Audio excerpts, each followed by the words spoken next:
Greetings and welcome to this episode of Everyday Enchantment. I'm your host, Stacey and today I am welcoming another badass woman entrepreneur. She's a doctor, physician, she's a certified life coach. Her name is Gosh, I can't even get the Michelle out. Michelle Chestovich, and she is here to talk about burnout and stress and overwhelm, not so we stay in any of those states, so that we actually learn how to move into more ease and peace and space in our lives. So that's what she does with all sorts of mother physicians. And we're going to talk about all the things in this episode. It's such Greetings, welcome. Sorry, we're like wanting to just jump right in, right? All for all the things. So welcome, Michelle. Thank you for coming on to this podcast. I'm so happy to have you. Thank you, Stacey. It's such an honor to be here. I'm excited to have our conversation. Yeah, so I am so curious because you already were this beautiful, accomplished doctor. What brought you into life coaching and helping other doctors? I'm just curious, kind of a little bit more from your own background, kind of what brought you here to this moment in terms of helping other women. To the miraculous magic of life coaching? Yes, I Exactly. will share that. So, I have been practicing medicine for about 20 years. I also have 4 children. So, I'm working as a family physician. I'm helping women have babies and having 4 kids and feeling like I'm hardly keeping my head above water. And over the years, I tried all sorts of things to feel better. More sleep, more exercise, probably 2 date nights a month. That'll like solve all the problems. And it was finally 4 years ago that I learned about life coaching and it changed everything for me. I got a coach. I started feeling so much better for once and for all that after a month of getting coaching, I said to my husband, I need to become a life coach because so many other women are suffering and they don't know this information. I have to help my people. Oh, I love it. I can't even imagine of like managing a household with 4 children. I'm the oldest of 5, so I know the chaos that That's a goes little on. crazy. Yeah, with lots of kids. And I was the oldest, so I very much was kind of taking a lot of responsibility on. My mother probably could never have done it without having me kind of as her like sous chef, so to speak. Yes. And then being a physician and then becoming a life coach. But then you found this place where, again, what do you think was the most beneficial early on when you started to get into coaching that like shifted for you in a way that you're like, oh gosh, I got to do this for other women? Yeah, when the clouds parted from the sky and the Yeah, sun beamed exactly. down, it was when I heard this. I was driving to work one day and I was feeling stressed and overwhelmed already, right? It was like the morning trying to get the Chestovich circus out the door. My coffee had spilled. My teenager was, being rude to me. And I was thinking to myself, oh my gosh, because how did I always try to solve problems? I'd get up a little earlier, work a little harder, try to control my situation. And then driving to work, I heard this podcast. And what I heard was, your thoughts create your feelings. And I thought to myself, this is the best damn news ever because I'm feeling freaking overwhelmed every ding dong day. And I'm like blaming it on all my life, the busyness of my life. Yeah. And when I realized that I could gain control by understanding what was going on in my mind and use my brain deliberately, like I learned a lot of cool stuff about the brain in medical school. Did not learn this. And it changed everything for me.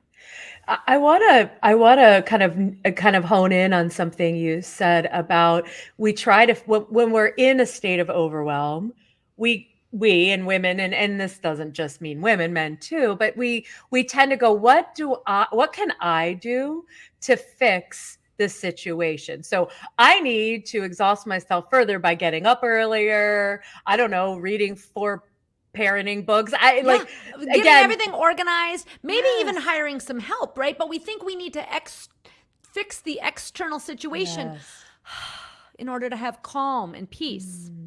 And when did that ever happen? Like never. Exactly. The stars never aligned for me as hard as I worked. The stars don't. never aligned. And I thought I was the problem. Like I'm the one that's broken. I'm a failure. I can't get my shit together. Yeah. And I think so many I mean, I've said that. I don't have children, and I have barely struggled sometimes to get out the door just myself around all of this, and thinking again that there's problem, solution, and somehow something outside of me is going to miraculously, like I just haven't found it yet, is going to miraculously solve all of this stress that I'm feeling. Yeah. But there So is a miracle out there. It's called life coaching. totally, You and I know the I'm secret, and hooked. that's why we're sharing the message. Like I always say, like being a mom is tough, being a physician is tough, but it doesn't need to be so hard. Yes, I am so with you. I just had this conversation yesterday with somebody where I said, we can do hard things. You've done it. I've done it. We've navigated very difficult situations in our lives. And yet, to me, I don't want to default to that, right? I don't want to default to, oh, like again, telling myself this is going to be really hard. You're going to suffer through this, but there's going to be this great thing on the other side. I'm like, no, Yeah, where's I the don't. other side? First of all, because again, all through training, you hold it together. I'm going to get through medical Yes. school. I'm going to get through my residency training, and then I'll eventually like relax. Oh Yeah. no, because then you've got children and family and all of this. And Mhm. like, I really now believe like this is our one precious life on earth. Like, Mhm. let's enjoy. I mean, yeah, Yeah. there are challenges. Challenges can be fun, but we shouldn't be in survival mode for our entire Yes. life. And I think that, and I know for you and for me, being in this survival mode, living in it, there's so many people that are keeping it a secret, right? There's so much shame or maybe just not acceptance and Yeah. being able to say, I'm overwhelmed. This isn't working. Whatever I'm trying isn't working. And I'm drowning. And I Yeah. know for me in my own life experience, right? I grew up in a family where my mother had mental illness, was suicidal, and then as many people know, and I know 3 years ago she committed suicide, right? We nobody talked about any of this. So everything she was going through, all of the overwhelm of everything just really just was like taboo. And so you have the circumstance of being super, super stressed and overwhelmed. And again, my mom dealing with all sorts of things. And then we were all trying to keep it like perfect on the outside. So if anybody like looked at our family or looked at our lives, it was so important to be like, you need to look like you got your shit together, even if you don't. And Yeah. And I think that that's unfortunately it's such a problem in our entire nation, right? Like yeah. everyone's doing fine. And in this day and age of social media, people Mhm. share beautiful pictures of their family, all matching and on vacation. But so many of us, not just physicians, so many of us are struggling on the inside. And it Yeah. is my mission, along with you, to help destigmatize mental illness, to Yes. destigmatize saying, I'm not okay, I am Mhm. struggling. As you know, Stacey, Yeah. and I'll share with your listeners, I also lost a dear loved one a year and a half ago. My younger sister, Gretchen Butler, died by suicide. She was Yeah. a young physician mom. She had 3 kids. She was the top of her game and got all the awards. But it was during the pandemic, and she had a little one with special needs. I mean, I could say all the things, right? It wasn't just Yeah. one thing. But the thing is, we did not know that she was struggling. Mhm. She kept it all inside, right? There's a big stigma, not only in Yes. medicine, but particularly in medicine. People are afraid to ask for help because we're supposed to be fixing others. There's sometimes some license, not Yeah. kickback, but there is some Yeah. Consideration. consideration that Mhm. sometimes you have to go to your board if you Mhm. admit that you're having problems with anxiety or depression or other issues. And it's a big problem because you're right. It adds shame on top of an already sick Mhm. brain. And Yeah. so it is, again, my mission to raise awareness for the whole nation that this is brain health and brains get sick and sometimes people die by suicide. And it's Mhm. much more common than we realize. As a primary care doctor, Yes. I'm talking to everyone who comes in about their colon cancer screening, their mammogram. I found Mhm. out we lose more people to suicide every year than to colon cancer. Wow. Yeah. Oh, I just got goosebumps thinking about that because I can't tell you, Michelle, I'm just listening to you. I'm just thinking now I have different doctors now, but up until a couple years ago, I don't think my doctor ever asked me what my mental well-being, like, how's your mental health? How are you doing? Like, I went through a very difficult divorce in my life. 3 of my doctors at the time, they never really asked me how they were doing. They're like, "Here's a prescription." And again, I'm not against medication, but how are we not having a Yeah, conversation? it can be a part of the toolkit, but the main thing is we need to identify it to Yes. normalize it. Hello, Yes. we're humans and we have brains, and life has been really, really hard these last couple years. I Yeah. mean, just in general, even before the pandemic, like there are always struggles, and as humans, there are things that we face that are difficult, but yeah, it needs to be normalized. And I have to say, I pride myself in my organization at Family Medicine. You'd come in for an ankle sprain, but we'd make you fill out a questionnaire. Are you feeling down, depressed, or hopeless, and that sort of thing. So we really try to tackle it along with everything else. But again, I am just going to continue to raise awareness, because after my sister died, I found out that we lose 300 to 400 physicians a year to suicide. And women are 2.5 times the risk. So again, these are my people that I've been serving for the last few years, and now I'm even more passionate. So again, thank you for using this platform to help raise awareness. Again, not just for physicians, but all humans. It's okay to not be okay. It's okay to ask for help, because I'm the queen of vulnerability and saying, hey, I've been on the struggle bus a lot, and it's okay. And especially to your point, I think the pandemic, like we were already all trying to be perfect and not stressed out, but stressed out and right, fix it. And like all of these energies we're talking about. And then all of a sudden you take humans who are not meant to be isolated from each other and have resources and have support.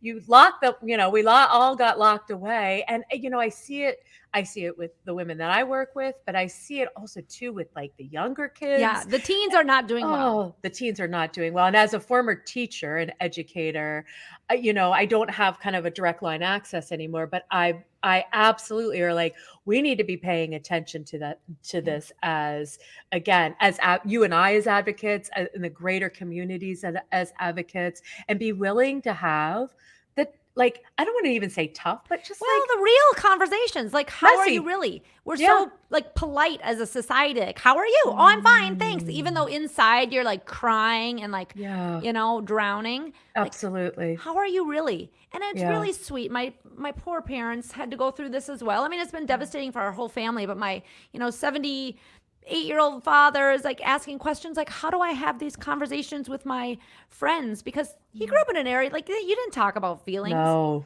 there's no talking at that generation. So I shared with him Brene Brown's TED Talk on vulnerability, and it really struck his heart. He shared it with all his friends. And so like they'll just say like, I'm having a hard time with this, and then ask how their friends are doing. And I think it's just the sweetest darn thing ever. I love that. First of all, that your dad's watching Brene Brown. I know. It can ripple out the more we're all willing. And again, to start with the like, how are you really doing? And allowing each other to see the parts of our lives. You're right. Social media has done a huge injustice to really being able to be truthful and honest, because there's so much. I always say it's like that everybody wants to show this like airbrush version of their life. Reel. Yeah, totally. But I do love, sometimes people show like the, before picture, the family picture, everyone's like the shit show going on. That's kind of fun, but hey, that was my life growing up. It was pretty much the shit show. And then when we were out in public, it was like, okay, now we have to pretend that we have all those masks. Together. That's exhausting too. It was so exhausting. And I can even remember like when I was married to my first husband, I was suffering inside. I didn't have any of the tools that you and I have talked about, like just the mindset tools around like, okay, how do I want to be in relationship with the circumstances of my life differently? And I felt like I was drowning. And then I just kept putting one foot in front of the other, and one foot in front of the other. And so when you work with clients, Michelle, like what's the first thing? Like when somebody's really feeling overwhelmed and stressed out, where do you start? What's the like the place where you like begin? Yeah, I say, let's grab a piece of scrap paper and get it all down on paper. What are all the things that are spinning in your mind? It's kind of like you can't find your important keys, but they're in this junk drawer. You got to like dump it out, right? Ooh, I love that. Yeah. So go ahead. Sorry. Yeah, no, it's just cleaning out what's on your mind. And then again, my asshole brain at 3 a.m. would be like, and don't forget to buy stamps. Like, oh, don't you love that at 3 a.m.? It's like some random thing that comes forward. I mean, Yeah. Yeah. So, and it spins. And so the thing is, so many Yes. people get stuck in this spin cycle of overwhelm, and we Right. ruminate and we perseverate and we think about it and we think about it. And then we don't do anything other than feel bad. So I say, let's just at least get it out on paper. What are Yeah. all the things that are on your mind? I mean, because it's not just a to-do list. It's usually like, I'm worried about my child and I'm Yeah. got this meeting coming up at work. So that's where I start, is just get it down all on paper. I love that Yeah. because I also think it gives people permission to say the things that they haven't said out loud yet. For you, it in a container, whether it's with a coach or with somebody like me or you, or even just with themselves, to be able to be honest and uncensored. Because again, we always try to put like a nice little spin on things. But if we get to say, hey, I'm really upset about this, or I don't like this, or this is not going, the way I want it to be. It almost, I find, it shifts the energy, because Yeah. when you're holding it in for so long, It's it's almost horrible. like eating. For me, it's Yeah, like no, it is. You got to eating get it me from the out. Like inside out. it's dangerous. You just got to let it all out. And again, a lot Yeah. of the women I work with are very self-critical. So they're like, I'm not doing a good job. I can't handle it. I have too much. And it's just like, Mm. "Oh, no wonder I feel so bad." Like, Yeah. and Yeah. then my favorite next thing is to say, like, what are the facts here versus what's the story that we're telling? Yeah. And then it kind of gives you True. that, like, again, that control of like, oh, really, this is really interesting. I'm telling myself a story that I have so much to do, and this is going to be a really hard, busy week. And Mhm. everyone who you talk with, your friends, will commiserate. Oh yeah, that sounds like a really hard Oh yeah, week. we all feed each other stories because we have similar stories. So Of it's like, yep. course. Of course. But then I'm like, oh, okay, let's circle all these juicy, thoughts now that we recognize them. This is why you're feeling so overwhelmed. And Yeah. now we can just systematically, objectively write down the things. So, like, what are the facts of the week? Okay, I have a meeting at 7 a.m. on Tuesday. My son has a soccer game. Someone needs Mhm. to get groceries or whatever. Yeah. And then come up with a plan from a logical point, and not like oh my God, I have so much to Yeah, do, you're in right? the Like, the sky is spin. falling, the sky is falling. It's hard to get stuff done. No, no, I always say, because you're kind of in a fight or flight, right? Your body's in that 100%. response. So nothing, I always say, you're never going to find like the most beautiful solution or next step from that energetic. You need to take your body out of that nervous system response, get it into a place where you feel grounded before you can go, okay, what needs to be done? The other thing too, and I'm sure this comes up, is like the world in which we live in, and the world in which is created particularly for women, right? Trying to juggle managing households, managing work, managing all the pieces of our lives, is like this system isn't set up for us to be taking it easy and No. Well, relaxed. And yeah, we've been socialized to do all the things for everyone and put ourselves last. yeah. And what I really love doing lately is I said, okay, ladies, let's switch the paradigm. What if you Mm. took care of yourself first and ask yourself, what do I need or want today? Mhm. Mhm. And Yeah. then see how the rest of the day flows. So that's one thing. And another thing you brought up that's so beautiful was the um, feeling in the sympathetic nervous system, the fight or Yeah. flight. It's hard to get things done. And I would say that a majority of my women are living in that state. So I love teaching them Mm. little tricks, like whether it's even just breathing, Mhm. exercises to release some of that parasympathetic Yeah, it doesn't have hormones. to be complicated. No, That so that's the easy. Or thing. It doesn't grounding have to be, themselves, yeah. like to get them out of it, right? There are so many things that have been triggering for us over the years that it's like, Yeah. Yeah. anyway, I do really love teaching just skills that seem quote unquote, what's the word I'm looking for? Um, it's just not how most of us have been trained as physicians. No. They just dig in and go harder, harder. But it's Yes. like, it's not healthy. And so I love helping us realize, like, oh no, how about we get rid of some of that cortisol, Yeah. calm down, Yeah. and then it just becomes easier to like tap into like, what is it I really want? So So now I got a question for you. Do you think that women are going to change the medical system? Like, because, yes, right, like we look at these big systems that aren't yes, working for people. They're not nurturing people's well-being on so many different levels. And so I always remember being intrigued by the medical system by reading some of Lissa Rankin's books years ago.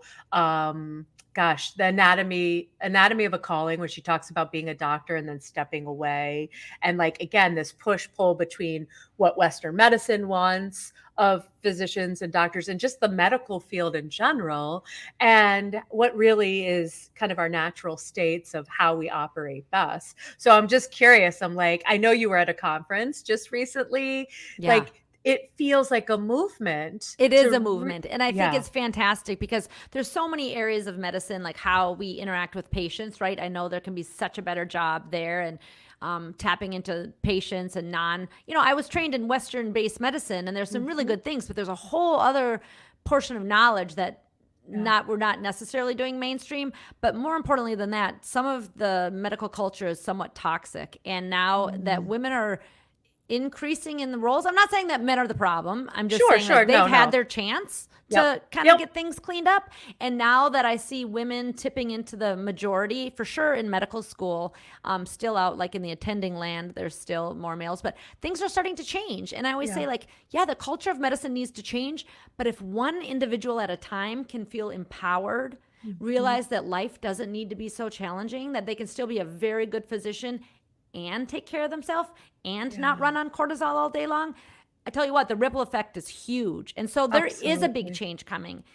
Another reason I know this is that when I became certified 3 years ago, there were, I think I knew of a dozen other physician coaches. Now I know of at least I'm over 200 for sure. More than that. But just where I certified, I know that there are over more than 200 Wow. certified coaches. So It's interesting too, because even when I was becoming a coach, there were a lot of therapists that were coming into the program as well too. yeah, Again, around mental health, and because Western medicine, hey, if I cut my arm or I get in a yeah, car accident, go on I in. want you or whoever Yeah, your level one colleague, trauma center is where you want to be if you're in a car take accident, for me, sew sure. me up, do all the things. But it's this idea of this approach that's way more holistic, that's way more encompassing, that actually looks at, again, our whole lives and what we're doing, and doesn't just rinse, slather, repeat whatever this, again, I love what you said, this kind of toxic paradigm that's been set up. And it's interesting to me because I think about doctors and people in the medical profession as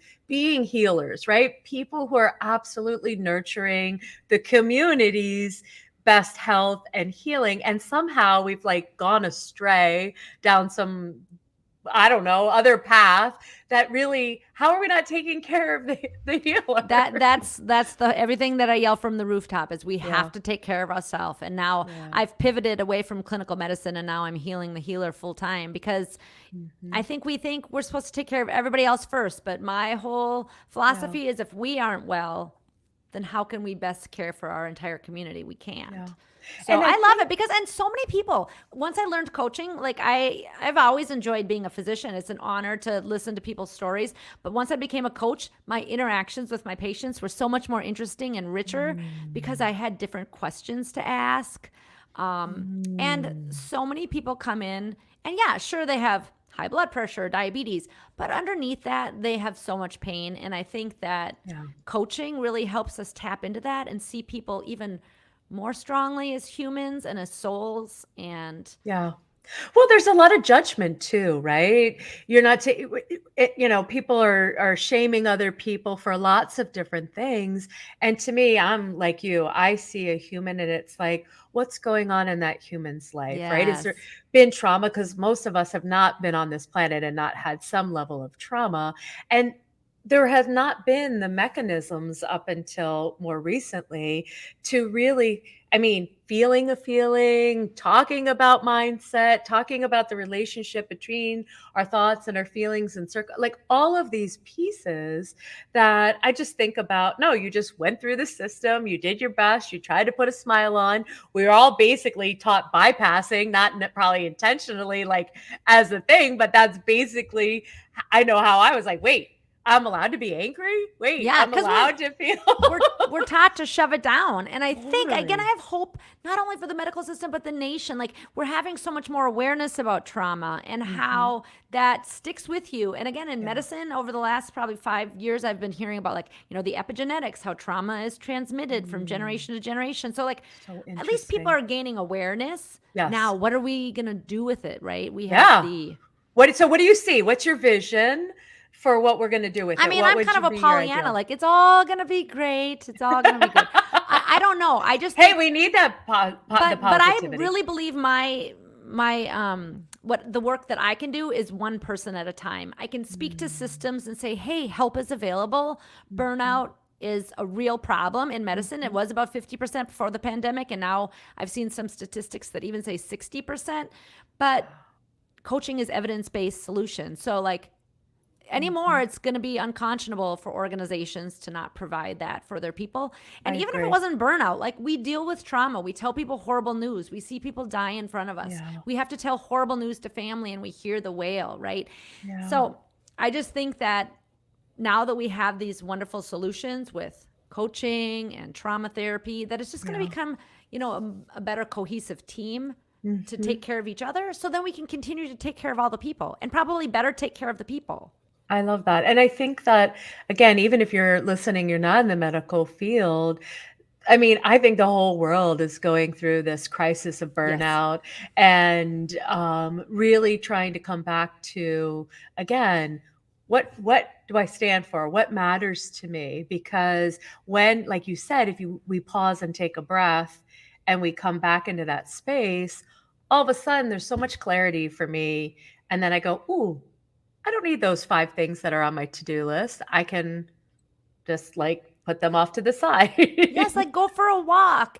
And I Mhm. was just thinking about this. We were, both of us like, laughing a little bit at social media. But I have to say, when I see your posts, like it does fill me with some joy and Thank hope, you. right? The things that I see you post. I know for me, and I know many of your listeners, like, so like, let's not give up on it, but there's a balance, No, right? absolutely. Well, and I think there's joy without the bypassing, right? So to me, Yes, joy that's it. create space for, and my mission on social media or anywhere is to say, hey, I'm a human being, and so I'm going to have amazing moments. Yes, I want to share in that, and I believe absolutely, as somebody who's had a very messy life, I believe still in the power of joy and the power of possibility, and that we absolutely, in this moment in time, doctors, coaches, you name it, you name all the professions, you name all the things, are going to change the world for the Yes. better.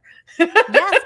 And I have to say that, I love that you've got the joy because, again, I'm such a joy filled person. A year and a half ago when I lost my sister, I, went into this foray of grief, which I've never been Yeah. so deep in before. But it made me just realize, too, like, this is an honor to grieve because when you love someone so Mhm. much, you grieve. And so we've learned this in our coaching, right? That like all of the Yes. emotions are okay. But I got to live it. And I Yeah. am very open about sharing my good days and my tough days and my longing and sadness for losing my sister and the joy of the memories or the joy of like being with Yeah. her children, who, by the way, are doing amazing because their dad is Mm. awesome. And That's awesome.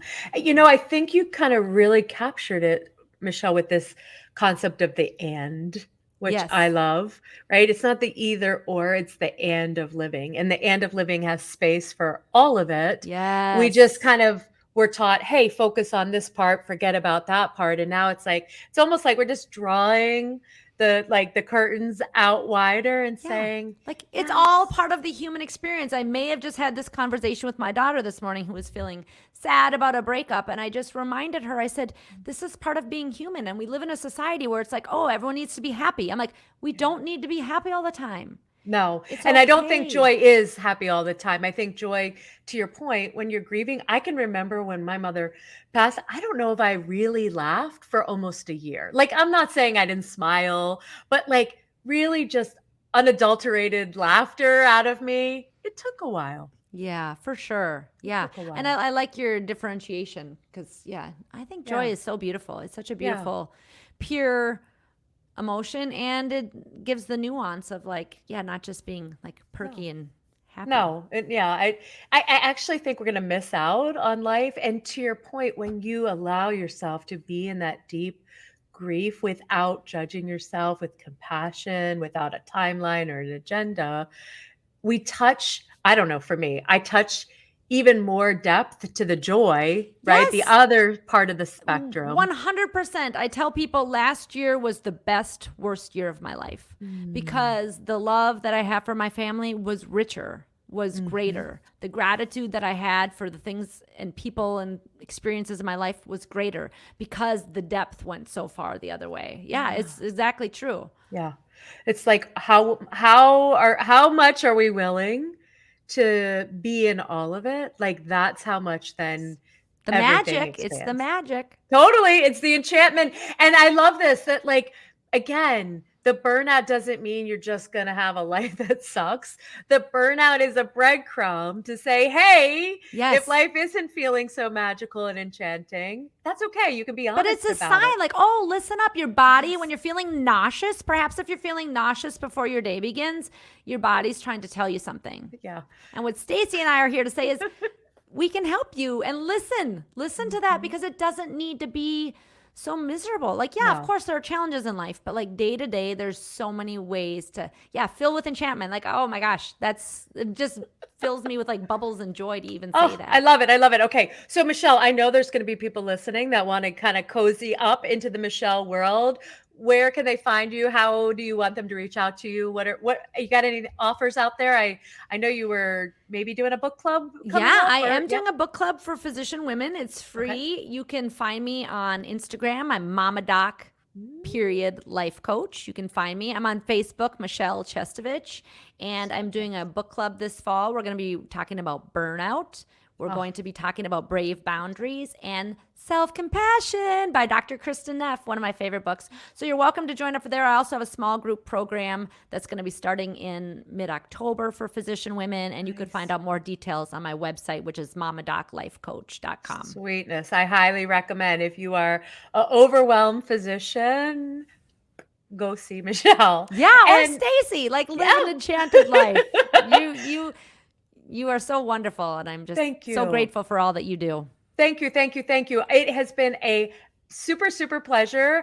And I just love, again, that we got to connect. I know we were trying to connect for a while. For a couple of months. It worked. We're persistent. Exactly. So I always love to ask if there's one thing, if there was one thing that everybody listening took with them today, Michelle, from you, what would it be? What would be the one thing you'd want them to carry forward? I would say that life doesn't need to be so hard and that joy and enchantment is possible today. Ooh, I love it. All right. Well, thank you so much. I will put all of Michelle's information in the show notes. And if you have a question for either of us, please drop us a line. And that's it. Until next time. That's it for now, loves. Thank you for tuning in to this episode. Get all the juicy details and links we've mentioned in the show notes. If learning more about how you can use your own enchantment to live a oh hell yes life, come get your own coaching session with me by going to staceyandon.com and signing up for my homepage. And as always, come chat with me about this topic and all things enchantment in my Facebook group, Everyday Enchantment. See you on the flip side.